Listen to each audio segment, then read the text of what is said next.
first day I was told that Nyakalu's got Down syndrome. Then I picked it up and I held him and I cried for a moment and I said, you know what? I'm ready for the journey. I decided that I'm going to make the best for Nyakalu. When the mother feels that she's overwhelmed, that's where you have to pitch in. You know, as men, we sometimes have to show boldness and, you know, try to make sure that you encourage and motivate those that are part of you. I'm also a parent of a child with Down syndrome, or actually a young adult with Down syndrome. He's 27 years old, and in 1994 when we started looking for schools, to me it was very important that he must be included in the community. Ka Down syndrome ke bone mo boikgantsho go gore wa khona. She's my joy. Down syndrome is the most common and naturally occurring chromosomal genetic condition and is the largest single cause of intellectual disabilities. An estimated 6,000 babies are born with Down syndrome worldwide, which is about 1 in every 1,000 babies born. In South Africa, 1 in every 500 babies is born with Down syndrome each year. It is vital to raise awareness and dispel myths that surround Down syndrome and to change society's preconceived ideas and prejudice that they might have. Now, World Down Syndrome Awareness Day is celebrated on the 21st of March, and the theme for 2019 is Leave No One Behind. Now, people with Down syndrome, on an equal basis with other people, must be able to enjoy full and equal rights, both as children and adults. Now, this includes the opportunity to participate fully in their communities. So today we discuss Down syndrome, and we're joined in studio by a medical geneticist, a genetic counselor, a speech therapist, the National Executive Director from Down Syndrome South Africa, and a parent of a child with Down syndrome. We also have the Vice Chair of Self-Advocates from Down Syndrome South Africa and an adult living with Down syndrome. Now, joining us from our Bloemfontein studio later is a qualified teacher also living with Down syndrome and the Down Syndrome International Ambassador. Now, please be part of the show by asking the panel some questions or simply just sharing your views with us. The number to call is 011-714-6918 or 6919. You can also tweet us at SABC Health Talk or simply just interact with us on our Facebook page, SABC Health Talk. So sit back, relax, and learn from this bumper show coming to you just after a short break. I'm Dr. Salome Daum, and this is Health Talk.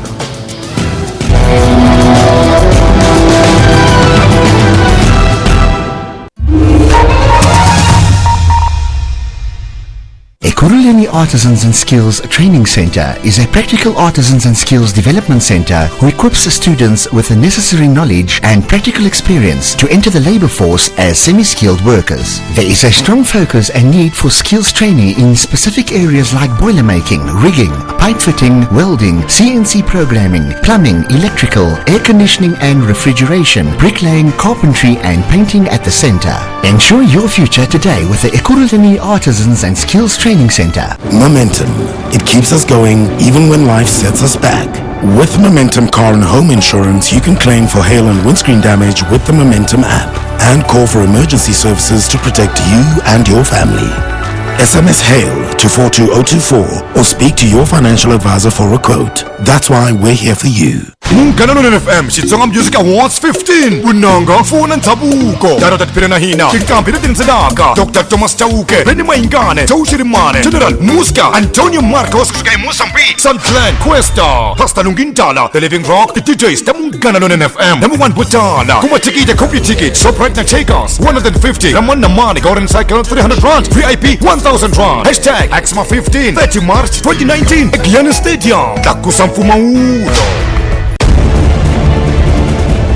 We've heard it many times from female entrepreneurs that they aren't taken seriously, and Future Females is a worldwide network of women. So we're creating a platform where these women come and they collaborate and they meet each other. Have the Civil Aviation Authority announced when they'll be making some announcement with regard to findings? The Chief Executive Officer of Ethiopian Airlines, he said they do not even know the magnitude of the situation. Bring us up to speed with regard to the latest developments. We now know there was a football official, there was a journalist, there were university professors. Coco said his hands are clean and his detractors have ulterior motives. South Africans have been sold a darling that Machela Koko have conflict of interest. Our election website here on SABC is now live.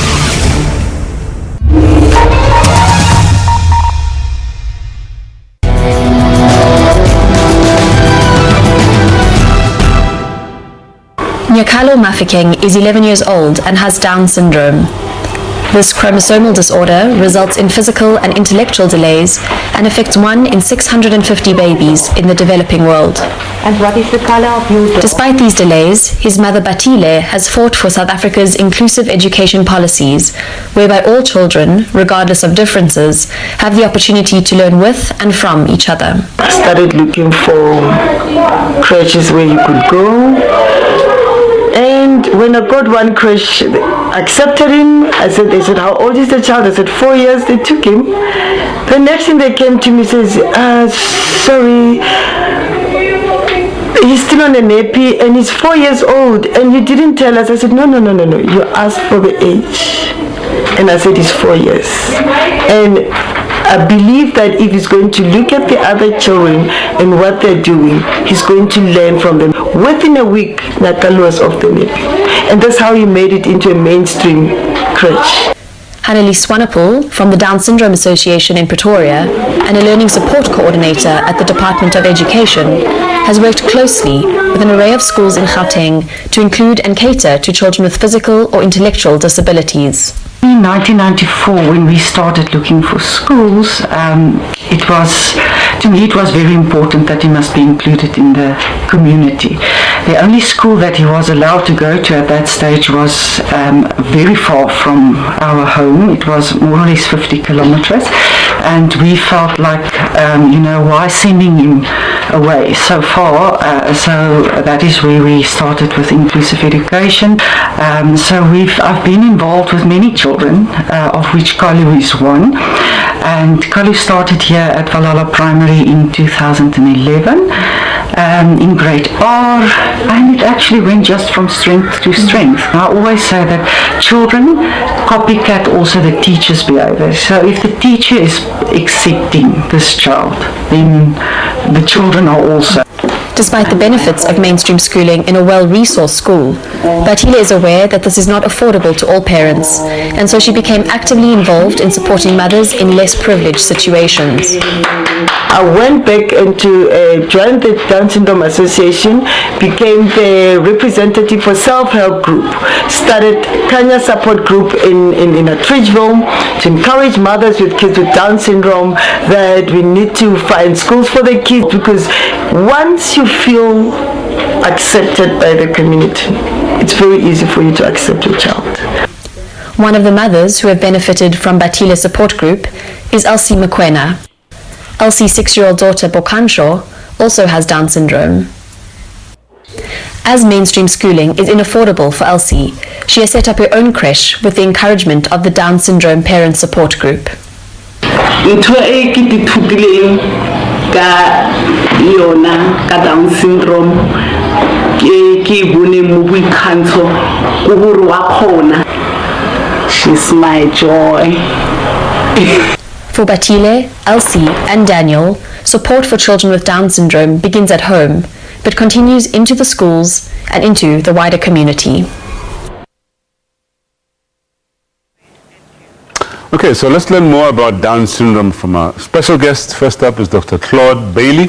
Now, Dr. Bailey is a medical geneticist at the NHLS, or National Health Laboratory System. Welcome to Health Talk, Dr. Bailey. Thank you very much for having us to discuss this important topic. All right.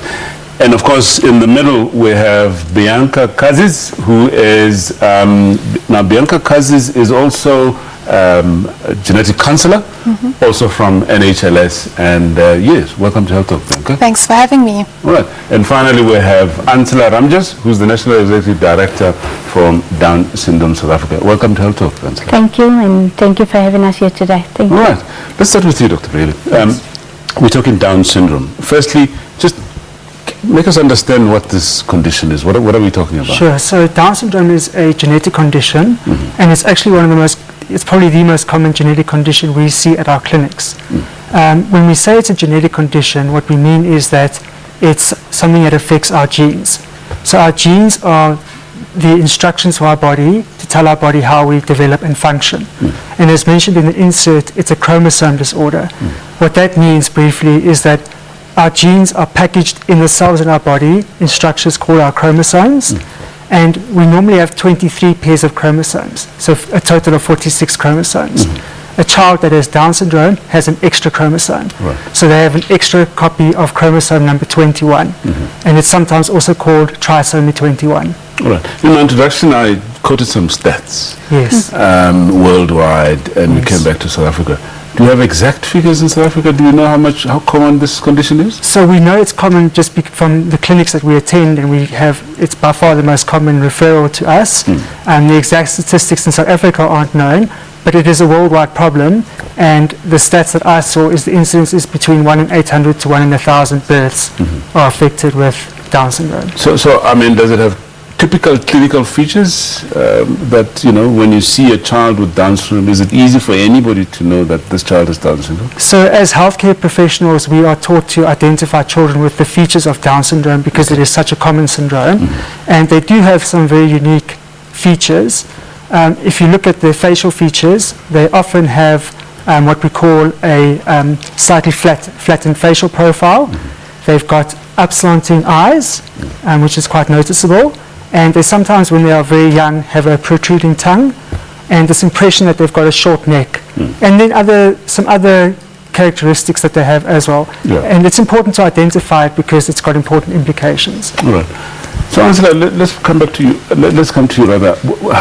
How much do people know about Down syndrome? And perhaps you could tell us from your organization's perspective, what is it that you do? Because there's lots of myths and misconceptions about, the condition. Well, I wish there was more information out there, and I think that is why we, as an organization, our core focus is obviously to go out and to provide services and information in areas where there's very little information, where parents don't have access to information.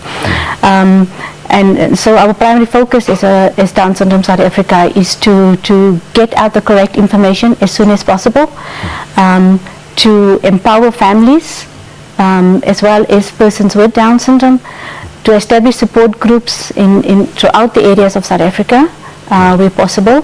But how do you spread the message? What sort of mediums do you use to talk to the general public, as it were?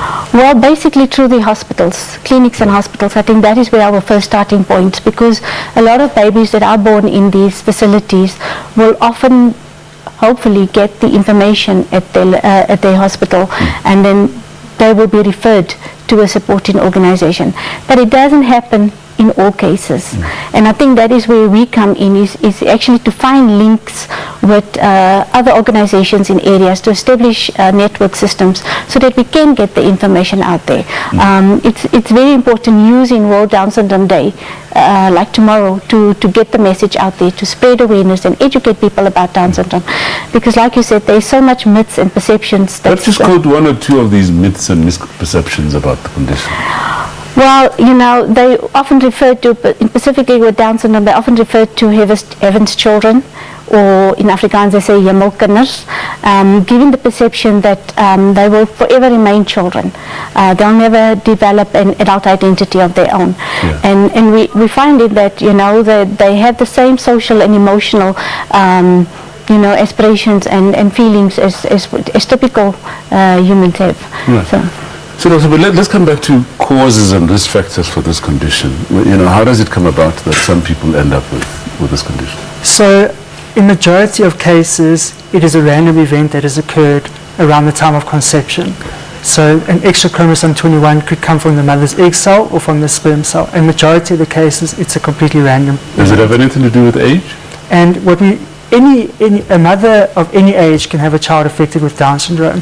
However, there is an association with advanced maternal age. So the risk for having a child with Down syndrome increases with advanced maternal age.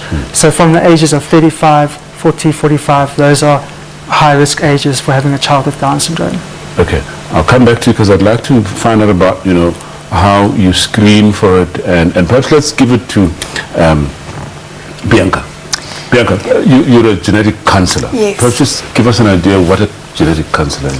So overall, we're involved with seeing families who are affected by multiple genetic conditions, of which Down syndrome is the most common one that we see in our clinic. Right. So from a pregnancy stage, we're involved in seeing moms and giving them the information that they need about screening, invasive testing, and just basically giving them the information and the options that they have and empowering them so that they can make decisions, you know, that are best for them and about what type of testing they may or may not want to do. Well, let's talk about screening. What sort of tests do you then do?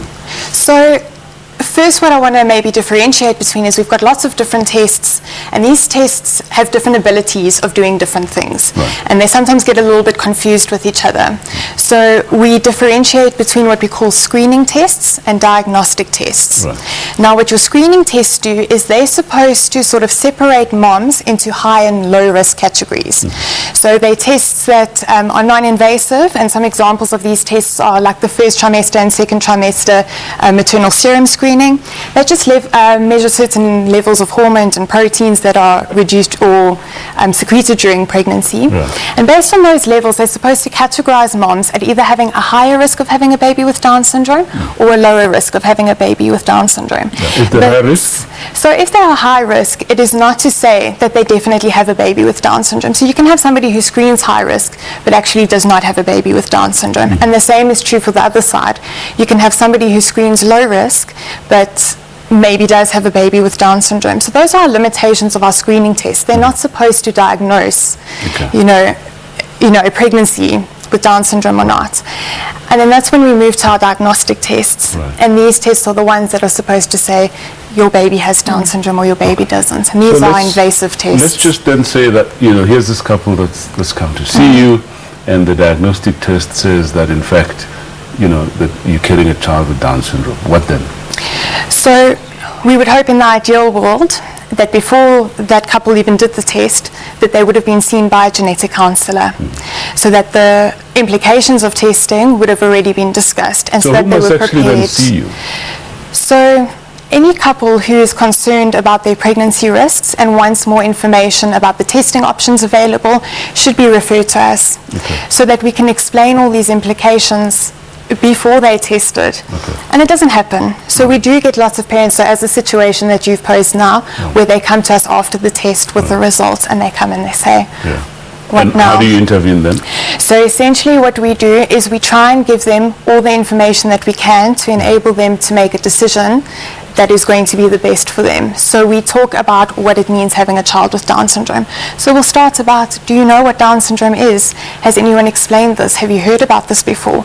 And we will, you know, brief them and talk to them extensively about what it means to have a child with Down syndrome, the type of management that is involved, you know, the clinics and things that the child will need to attend.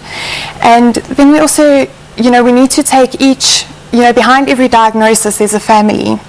And the families come from different contexts, from different walks of life, and every session is individualized and adapted to that. Okay. And Before we go, and sorry for rushing you because we're just almost out of time.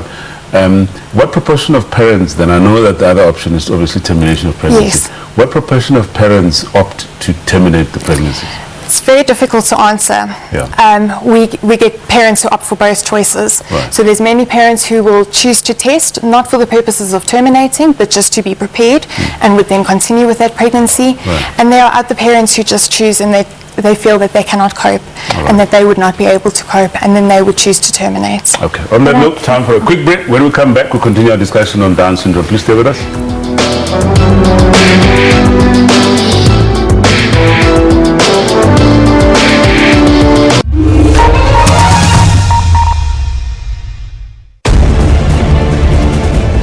We've heard it many times from female entrepreneurs that they aren't taken seriously, and Future Females is a worldwide network of women. So we're creating a platform where these women come and they collaborate and they meet each other. Have the Civil Aviation Authority announced when they'll be making some announcement with regard to findings? The Chief Executive Officer of Ethiopian Airlines, he said they do not even know the magnitude of the situation. Bring us up to speed with regard to the latest developments. We now know there was a football official, there was a journalist, there were university professors. Coco said his hands are clean and his detractors have ulterior motives. South Africans have been sold a darling that Machela Koko had conflict of interest. Our election website here on SABC is now live. Witness the exhilarating drama between the Morokas and the Mabasos in Generations The Legacy. Weekdays at 8 p.m. on SABC 1. Mzansi for sure.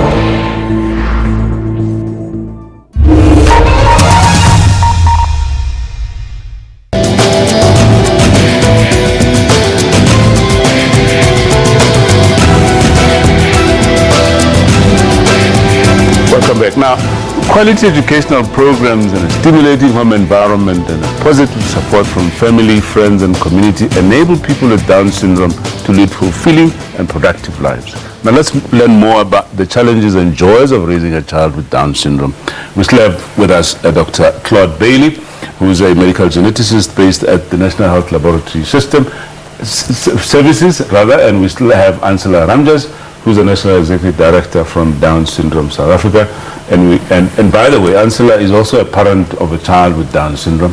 And we're now joined by Luan Sonapu, who's the Vice Chair of Down Syndrome South Africa. And something there says self-advocates. Welcome to Health Talk. Thank you, sir. All right. We're going to come back to you just now, Luan. Let's start with you, Ansela. We're talking here about, how it is, your perspective of a parent, raising a child with Down syndrome. But before that, you wanted to say something about... Yes, I just wanted to add something in terms of the genetic counseling. I think it's also important to provide parents with information of the local support organizations that can support them. I think it's important for them to speak to parents who have traveled the road in the journey and hear their perspective, because it's good to see positive examples and to know that having a baby with Down syndrome is not a death sentence. It's not the end of the world. There is support out there. They just need to be provided with that support. I suppose you can give us your own personal story if you don't mind, or from a perspective of your organization, in terms of the people that you speak to, in terms of this decision. I mean, I guess it's a difficult decision at that time. It is. Well, I only fortunately found out when my baby was born, so I didn't know prior to that. I was just fortunate that I was in a facility that had the information on hand. There was a very good support system, and immediately by obviously the first day was extremely overwhelming. The shock of sort of now being given the news that there is a possibility that your baby might have Down syndrome, and obviously the doctor reassured me that we've got to do medical tests in order to confirm the diagnosis. It still came at a very big shock, and I think for me personally at that stage, it was more about denial. I didn't see anything wrong with my baby. I sort of just blocked it all out, and I pretended that there was nothing wrong. And I think having that support system was then very important for me as the days began and the depression started to set in, and I had to come to terms with, that she had Down syndrome. And immediately on the second day, the attending nurse gave me a card, and on the card it says the Down Syndrome Association of Pretoria, and she said, look, when you're ready, contact this number. And I think it took me about 3 weeks before I finally had the courage, because I think for me, as a parent, if it meant that I was going to contact that number, I had to admit then that I had a child with Down syndrome. And the freedom to reach that point shows that you are slowly you're coming to terms with it. And I think that was very important for me to make touch with my local Down Syndrome Association. Right. So Dr. Bailey, just one other point. What is the risk? So a couple has a child, let's say their first child with Down syndrome. Right. What is the risk of the second or third or fourth child also having Down syndrome? So it really depends on the mechanism of Down syndrome. So the most common mechanism is called a non-disjunction, which is the random event that occurs. And if we see that a mother is of advanced maternal age and she's had a child with Down syndrome but they would like another child, we can look at the risks for what the age group is. So for example, at the age of 45 years, the risk is 1 out of 30 to have a child with Down syndrome. Right. We're going to be talking about education now. There's this notion that Down syndrome leads to intellectual disabilities. Right. Is that necessarily a blanket statement for all children with Down syndrome? I think one of the features of Down syndrome is intellectual disability. However, intellectual disability can be mild, so on the mild end of the spectrum, or it can be on the more severe end of the spectrum. And children with Down syndrome can fit anywhere along that spectrum. All right. So let's talk to Luan. Luan, you've been obviously living with Down syndrome since you've been, obviously, since you were born. Just tell us about yourself and what you do for Down syndrome South Africa. Okay. I am non-vulnerable. I have Down syndrome and I'm not shy or anything about that. Right. So I was born, I was diagnosed with Down syndrome and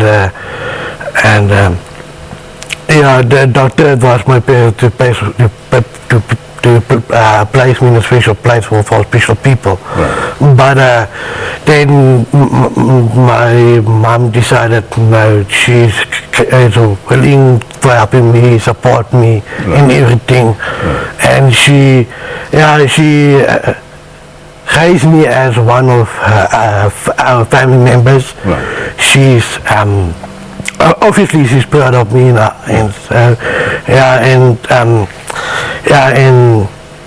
the doctor also told my mom that told my parents actually that other people with the special people, it doesn't have more or less the same needs, but it is possible to do that. So tell us about your education, because this is exactly what you're going to be doing. I attended 3 wonderful schools.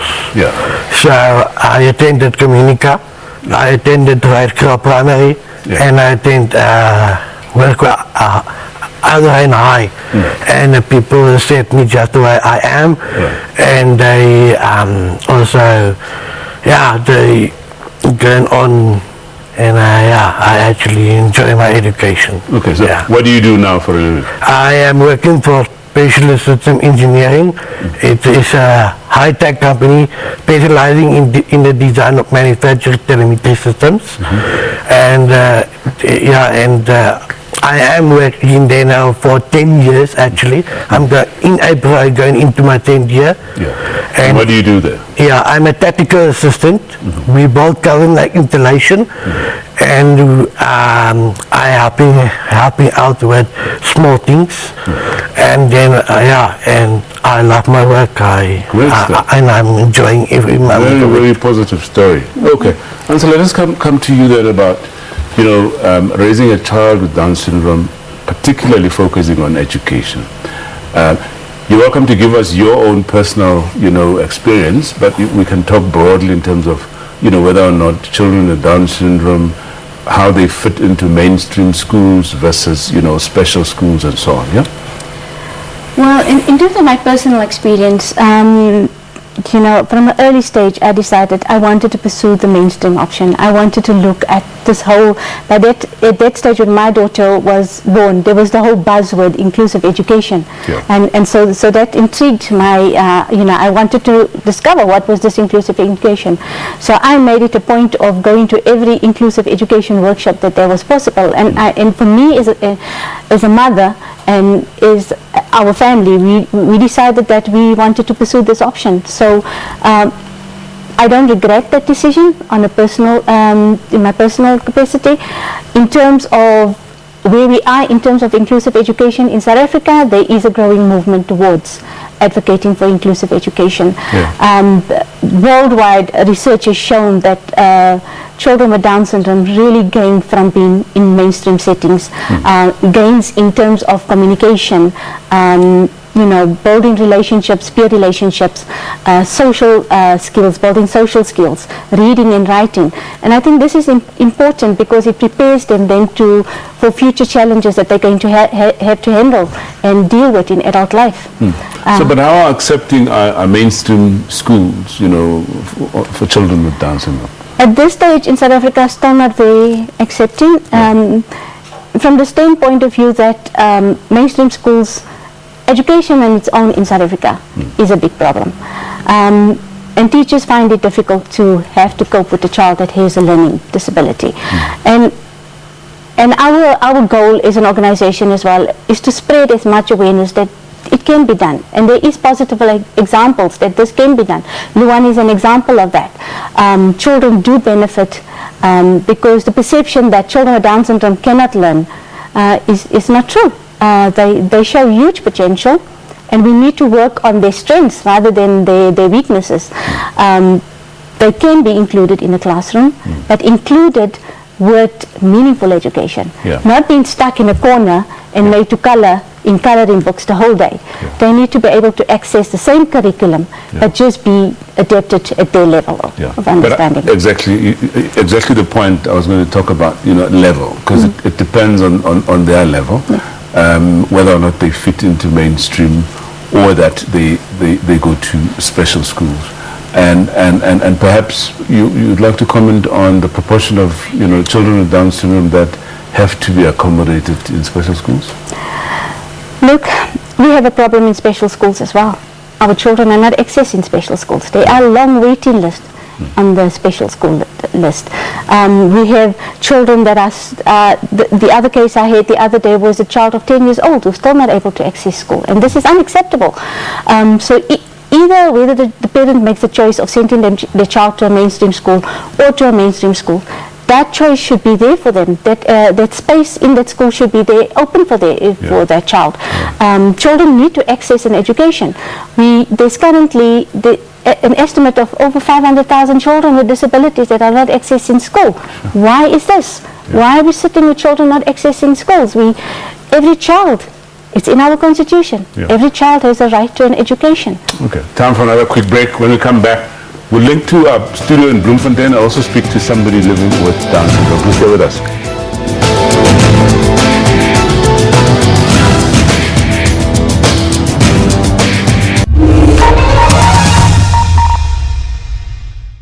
Tandega, her weird family and cray-cray friends bring you another cheeky season. Everything new, brand new. Well. Into some gillet. Tandega benkuluma nomaziputhe efonini uthi ucela space bag.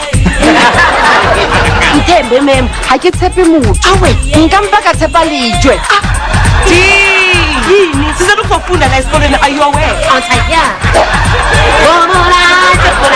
Mugele. Catch Tandeka's Diary Mondays at 7:30 only on SABC 1 Mzansi for sure.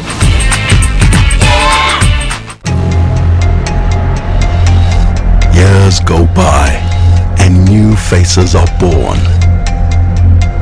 New villains and new drama queens. We look back and reflect on the memories that serve us.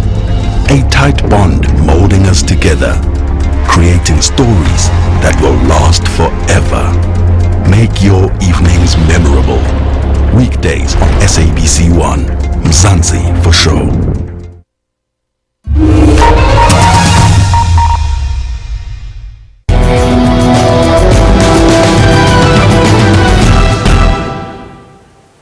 Welcome back, and thank you so much for staying with us. If you've just joined us, we're talking Down syndrome, and our special guests today include Dr. Claude Bailey, who's a medical geneticist based at the National Health Laboratory Services, and we still have Luan Swanepoel, who's vice chairperson of Down Syndrome South Africa, and of course Ansela Ramjas, who's the national executive director of Down Syndrome South Africa. And in our Bloemfontein studio, if we can just sort out the technical issues with the sound, we're joined by Sherry Brainerd, who's a qualified teacher, also living with Down Syndrome South Africa, and she's also the Down Syndrome International Ambassador. All right, let's come back. Let's start with you.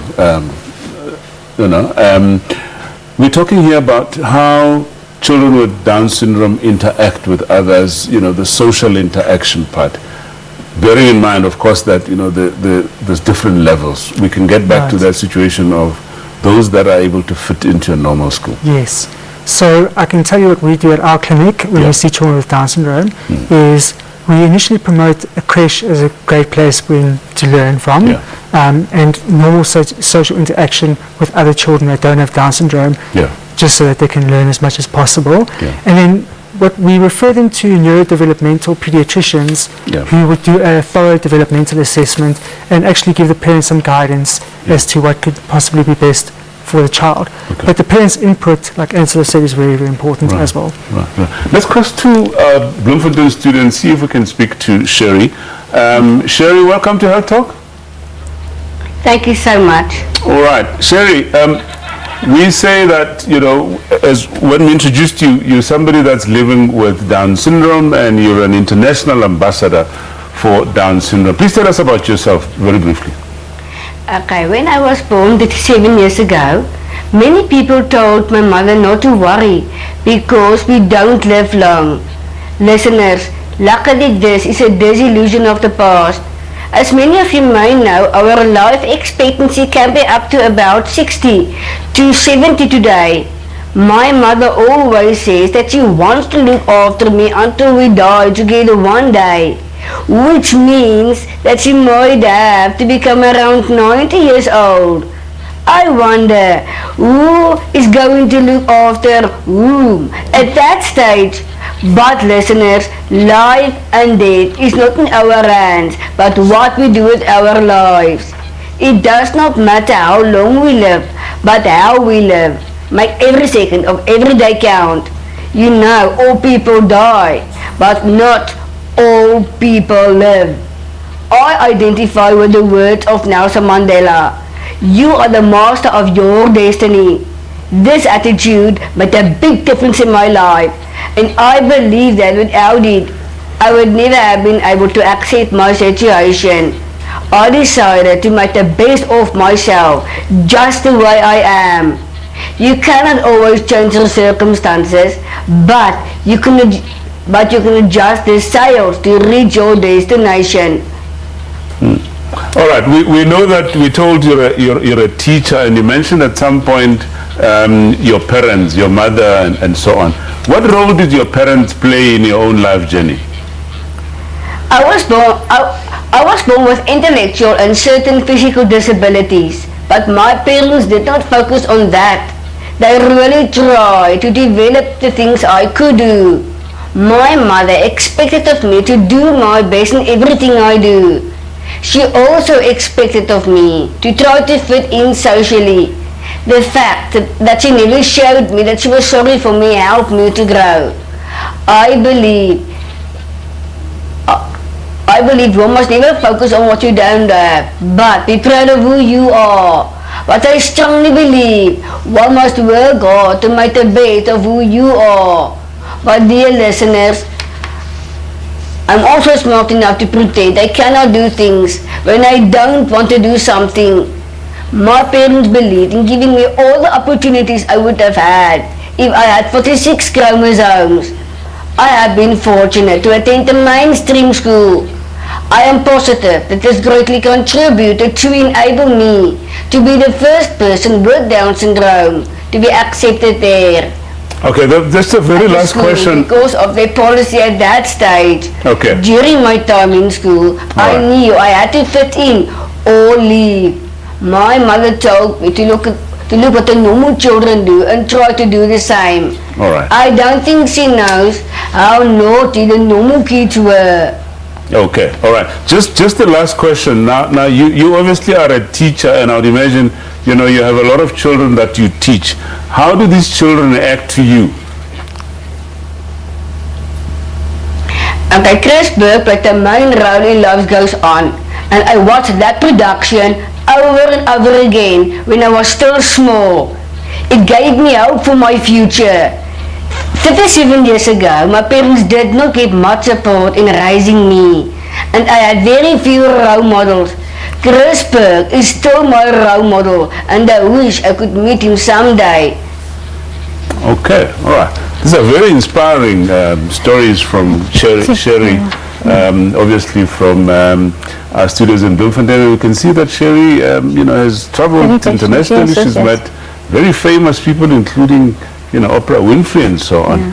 Let's come back to our studio in Johannesburg and speak to you, Angela. And let's get back to that issue of education, not education, rather social interaction, with children with Down syndrome and others.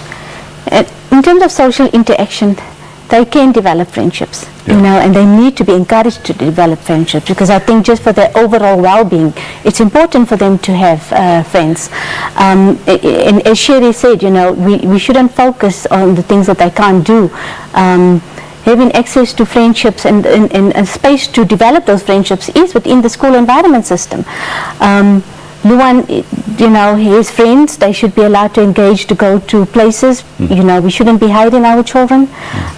We should encourage social, participation. We should create places where they can go. They should be allowed in the community to be part of their communities. And that's why we don't define them as living with Down syndrome, because their disability doesn't define them. They have the same aspirations and feelings as any typical person their age. And we always tell parents, when you grow up your child, grow up as you would any other child, because they have the same needs, and we need to be able to facilitate those needs. Luan, do you have other siblings in your family, brother, sister? Yes, I've got a brother and I've got a sister-in-law as well. Okay, so just tell us about, you can go as far back as you want, how you interacted with other children as you were growing up, at school, in your family set up and so on. Yeah, actually they accepted me just the way I am. And I accept the way they are.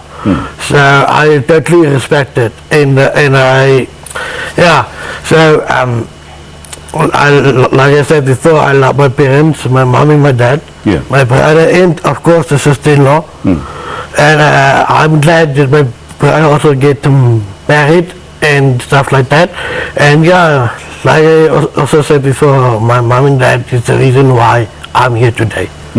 So thank you. So maybe just back to you, Ansela, in terms of, from an organization point of view, how you assist other parents with children with Down syndrome or the children themselves on aspects of social interactions, especially around the issue of acceptability and myths and misconceptions and so on. I think it first starts with the parents. They need to accept their child for who their child is.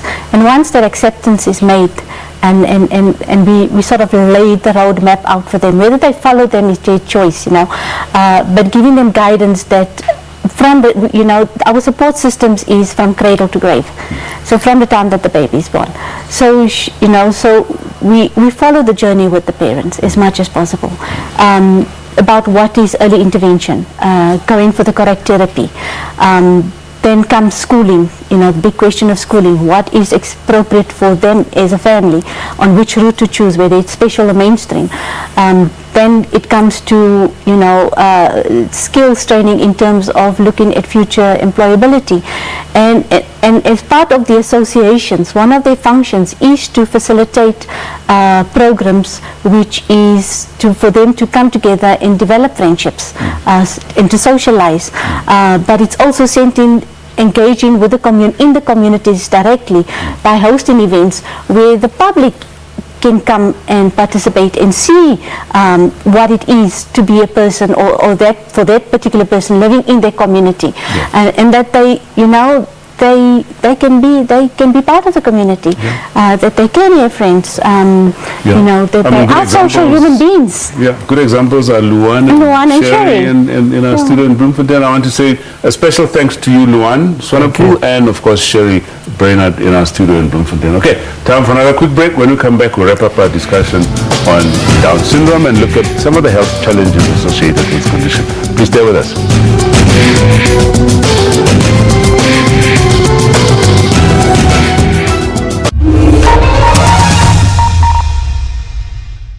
Congratulations to the docket for its achievement at the 13th SAFTAs. Prime Time is the definitive show that brings you the lowdown on cinema.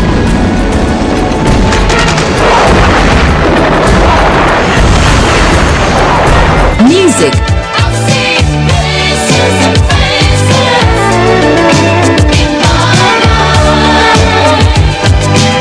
Arts. Recently, 50 makeup artists from around the country watched their art pieces grace the stage in the annual Fantasia body painting competition held in Johannesburg. The results quite revealing. And sport. Shot of goal is good, hits the post. Ella goes in top, and it will score. Oh, what a try! Catch Prime Time on SABC Encore, DSTV Channel 156, Timeless. A royal welcome, please, for a regal southern songstress, Yvonne Chaka Chaka. When everybody wanted to be doctors and nurses, I stood up and I said I want to be white. The late Joe Slovo called me the Jewish Zulu. I think it's very sad these days, for a long while, that a lot of women blame this on the guys, because this is a plot by the women against the women. We're socialists. Yes, sure. All of us. Be intrigued by hitting topics on the couch with people of the South and stay cultivated as they grace you with cultural entertainment at its level best on stage. Make a date with Dali Tambo as he profiles everyone from all walks of life on SABC Encore, DSTV Channel 156. On the 7th of February, the season premiere of One Day Leader is coming to a TV screen near you. One Day Leader Season 7 is at 9 p.m. on SABC 1 Mzansi for sure. Judges, are you sure of your choices today?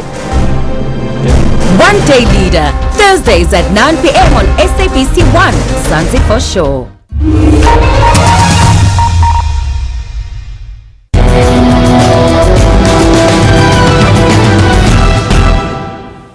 Okay, welcome back. Today we're talking Down syndrome with our guest, Dr. Claude Bailey, medical geneticist from National Health Laboratory Services, also based at Charlotte Maxeke Johannesburg Academic Hospital, by the way. And we have, of course, Ansela Ramjas, who's National Executive Director for Down Syndrome South Africa. We're now joined by Anika Alton, who's a speech therapist in private practice based in Pretoria. Welcome to Health Talk, Anika. Thank you, doctor. Thank you for having me. All right. We're going to come back to you, but let's start with you, Dr. Bailey. Are there any health challenges associated with Down syndrome, obviously over and above other people without the condition? So it's important that we have a diagnosis of Down syndrome made, because they do have lots of they can have medical complications. Right. And a congenital heart defect, a birth defect of your heart, occurs in about 50% of the cases, which is important to recognize. Well, it's quite a lot, 50%. 50%. Yeah. So we refer all our children with Down syndrome to a cardiologist for a thorough cardiac examination. Yeah. And at what age? I mean, as soon as it is diagnosed. Right. So if we hopefully would recognize this condition in a newborn, and we get them into a cardiac service as soon as possible, so that it can be managed further. Other complications that can occur include they're generally born with very low muscle tone, so they are hypotonic. Which is quite important, because we spoke about physical activity and social interaction a little earlier. Yes. So are you saying then that they struggle with physical activity? So we don't compare them reaching their milestones as other children do, because every child is unique and every child with Down syndrome is unique. But we do expect them to be delayed in terms of they might sit at a few months later, their walking might be delayed, and their speech might also be delayed. It's important to recognize this, because we can refer them for the appropriate therapies early on. And the earlier on we refer them, the better the outcome can be. Okay. So that's physical activity, muscle tone you mentioned. Yeah. Yes, muscle Any tone. other problems? There are some other rare complications. They can be born with an intestinal obstruction, which is diagnosed at birth. And we also refer all our children for a hearing assessment, just to make sure that the hearing is okay, and a visual assessment, so we can make sure that the eyesight is also okay. Are there any interventions that you, from time to time, have to take, especially around cardiac conditions like you mentioned? So often we know that our parents, after attending with the cardiologist, the child has had cardiac surgery, or they are on treatment for cardiac failure until a time where they are at the right age, at the right weight and nutrition to have a cardiac intervention. Okay. Let's speak to Anita. Anita, I mean, you're a speech therapist, rather, and you have extensive experience in dealing with children with Down syndrome. Just give us your perspective from a speech and hearing point of view. So the challenges we mostly face when a child with Down syndrome comes to us for therapy is mainly we consider first and foremost the hearing.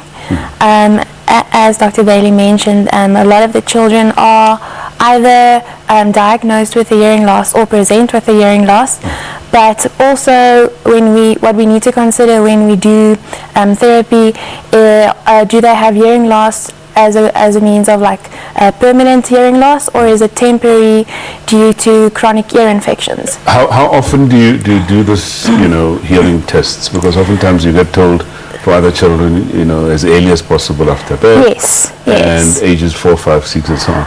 But with children with Down syndrome, how often do you So the ideal is that they receive a newborn hearing screening right after birth to try and eliminate any potential of hearing loss. Yeah. If they then don't pass the hearing test, then they get referred for further audiological testing. So that is very important. From birth, that's when we need to do this testing. And obviously, you can do it annually as well. If they might not have presented with hearing difficulties straight at birth, an annual hearing test is recommended for them, just to keep checking the hearing and making sure that that's intact, because that will eventually have an influence on their language development as well. So when you pick up kids with impaired hearing loss, what then do you do? So then you refer them to the audiologist for, as I said, clinical assessment, and then also then they receive the appropriate amplification with hearing aids or whatever suits their needs best. Angela, have you had any health challenges with your child? I was very fortunate now. She hears pretty well and she can see pretty well. So in fact, she's much healthier than my other two children. So, but I also think it's due to their low immune system, they often develop upper respiratory problems, and we have what is called a collection of fluid in the middle eardrum called the glue ear. And I think when that happens, that is when parents need to be intervened. Intervention needs to happen where they need to see an ENT. So to alleviate language and communication becoming a problem, or to prevent hearing loss. But I guess that's common even with other children. It's common with other children as well, yes. And in terms of the physical activity, due to the, our parents back in about 30 years ago, were told that, because your child has a heart defect, your child will not be able to do any physical activity. So it's best just to keep them safe in your home, not partaking in any physical activity. And now with all medical advances and, that is in the intervention that is available, our children are becoming more conscious of adopting a healthy lifestyle, and therefore participating now in physical activities and such as sports. Anika, I'd like to just come back to you now in terms of speech therapy. I mean, surely you do get involved quite a lot in helping these children with speech, especially in a school setting and so on. Just take us through that. So when you look at a typical speech assessment, it usually includes your oral motor abilities, so the movement of the tongue and lip closure and all that, because that's an indication of how you'll be able to pronounce words. And that is also affected, especially with children with Down syndrome, with the low muscle tone. So they have difficulties with the coordination of like tongue movements and. Are you able to assist them to some extent? Yes, so we do those exercises mainly to strengthen the oral structure, in terms of not necessarily to say that it will definitely have an impact on speech, but we try to ensure that the muscles are strong enough so that we can produce intelligible speech when we get to the point where we work on speech production. Just lastly, from a Down syndrome South Africa point of view, in terms of support generally around children with, obviously that are having health issues. Well, when parents contact us regarding concerns around health issues, I mean, you need to be clear about, all the medical complications that can present itself. But I think what it's important to point out to parents that they won't present themselves all at the same time. It will happen in various stages of their lives. We will then, for us, it's important that we do refer them to the correct people to see to, so correct referral pathways, being the occupational therapist, the speech therapist, the physiotherapist, so that those children are able to achieve their milestones. So therapy does play a very important part. I believe that you work as a multidisciplinary type of team, isn't that so? Yes, yeah, I think that is quite critical for children with genetic conditions, that a management plan gets put in place for them so that they see the right specialist and have the correct follow-up. Okay. All right. Well, I'd like to thank you so much. I mean, it's been such an insightful discussion, and hope we do this once again. Unfortunately, this is all the time we have for the show. And for you viewers at home, thank you so much for staying with us. We'll be back on your screens again next week, same time. I'm Dr. Salom Mutong. Until next time, please take care. Thank you so much.